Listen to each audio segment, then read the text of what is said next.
Mireia Luzárraga, arquitecta y cofundadora de TAG Architecture. ¿Cómo estás? Muy bien. Bienvenida a las entrevistas de CREA 2020. Muchas gracias. Si yo digo que TAG Architecture o TAG Architecture es un estudio de arquitectos que no hace edificios, ¿explota la cabeza o esto es normal?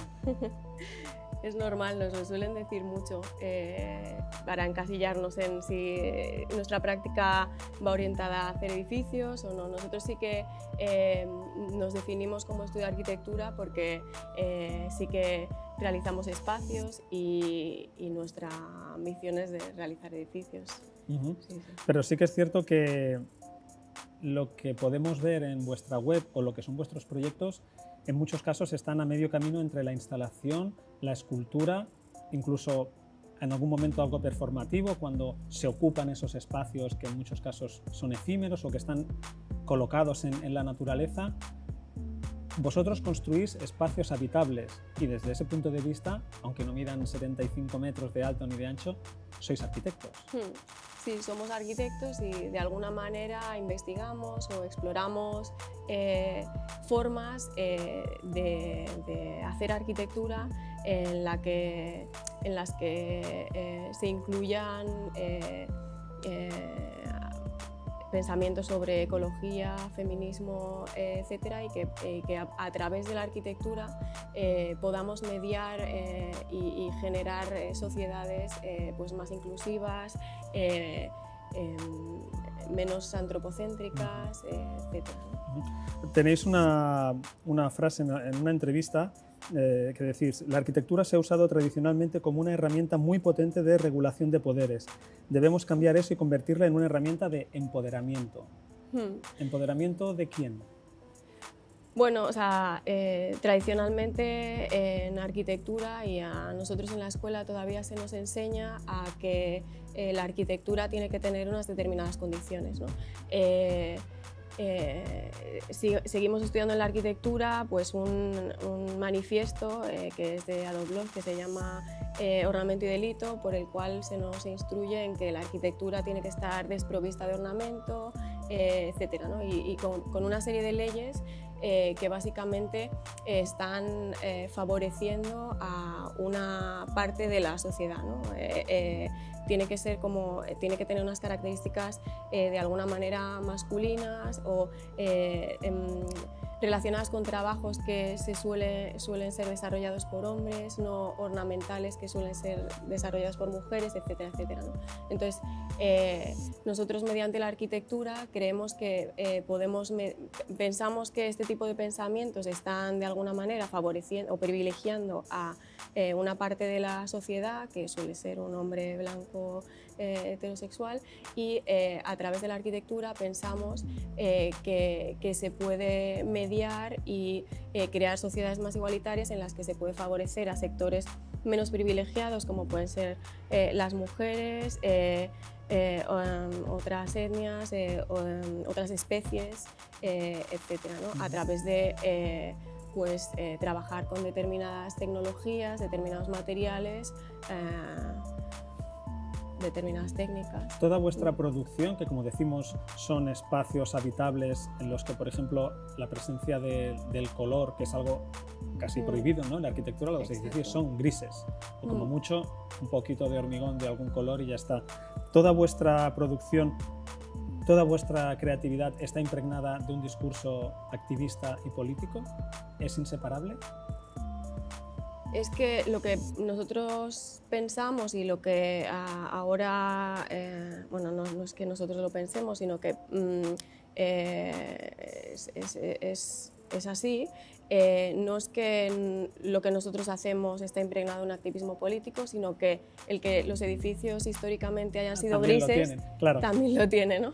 El que hay determinados colores que están relacionados con determinadas posiciones, es que los colores en sí tienen agencias, pues el rosa no es un color baladí, no es simplemente este espectro de luz de determinada manera, sino que el rosa tiene una serie de significados, ¿no? Claro.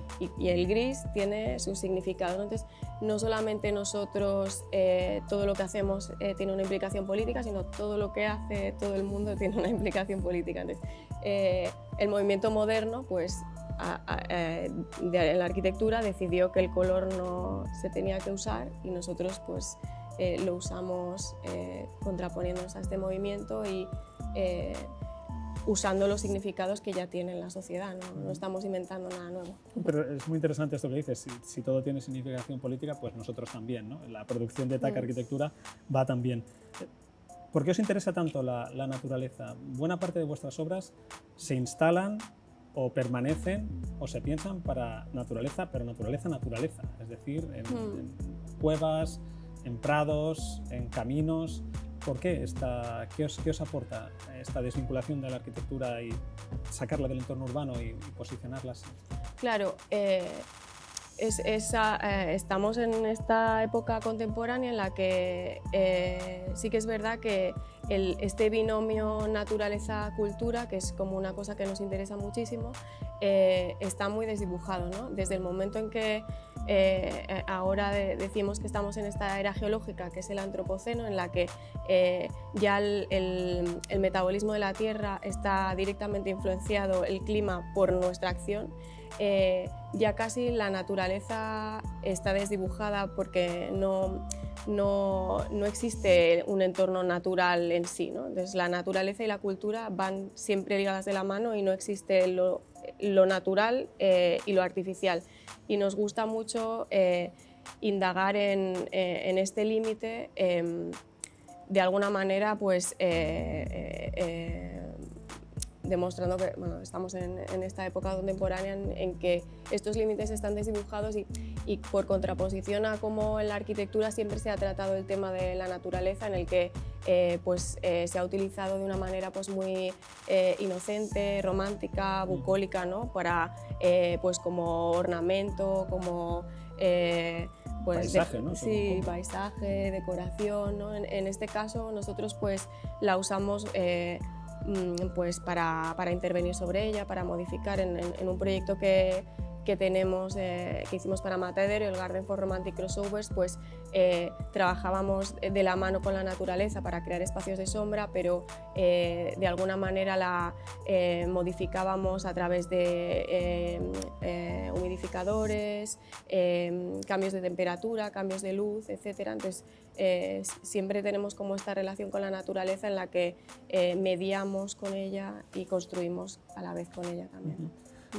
El concepto de TAC Arquitectura es constantemente la reflexión sobre la propia profesión, y un tema que yo creo que es como muy interesante y que si se echa un vistazo a vuestra obra es muy evidente, que es la frontera y el límite. Estáis constantemente desdibujando, pisando y redibujando las fronteras entre lo que se considera arquitectura y otras disciplinas. De hecho, trabajáis mucho más con museos y proyectos culturales que no con constructoras y este tipo de industria.